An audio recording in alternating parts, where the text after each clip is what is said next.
అప్పుడు కొమ్మినేని, ఇప్పుడు శ్రీహరి. కూటమి సర్కార్ కక్ష సాధింపులు. వైసీపీ రాష్ట్ర కార్యదర్శి, మీడియా విభాగం బాధ్యతలు చూస్తున్న శ్రీహరి. కర్నూలు బస్సు ప్రమాదంతో సంబంధం లేకపోయినా శ్రీహరికి నోటీసులు. బస్సు ప్రమాదం కారకుల్ని వదిలేసి శ్రీహరిపై కక్ష సాధింపు. సీనియర్ జర్నలిస్టులపై కూటమి సర్కార్ కుట్రలు మరోసారి బయటపడ్డాయి. కర్నూలులో బస్సు ప్రమాదం జరిగి 19 మంది సజీవ దహనం అయిన ఘటనపై దర్యాప్తు చేసి అసలు దోషుల్ని కటకటాల వెనక్కి పంపాల్సిన ప్రభుత్వం వాస్తవాలు బయటపెట్టిన జర్నలిస్టుల్ని టార్గెట్ చేస్తుంది.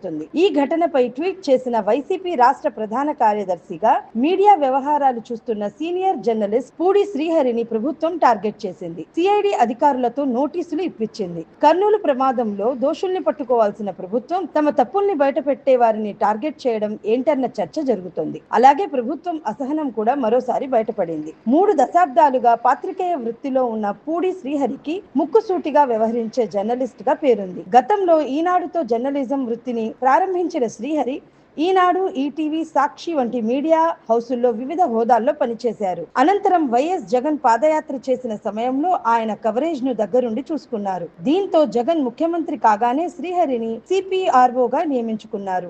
5 ఏళ్ల పాటు జగన్ వద్ద సిపిఆర్ఓగా పనిచేసిన శ్రీహరి గత ఎన్నికల తర్వాత వైసీపీ కోసం పూర్తి స్థాయిలో పనిచేస్తున్నారు. ఇదే క్రమంలో తాను చూస్తున్న మీడియా వ్యవహారాలతో పాటు అదనంగా రాష్ట్ర ప్రధాన కార్యదర్శిగా కూడా ప్రమోషన్ పొందారు. అలా వివాదరహితుడిగా పేరున్న శ్రీహరికి ప్రభుత్వం కర్నూలు బస్సు ప్రమాదంలో నోటీసులు పంపడం ద్వారా ప్రభుత్వం ఏం మెసేజ్ ఇవ్వాలనుకుంటుందన్న ప్రశ్నలు వినిపిస్తున్నాయి.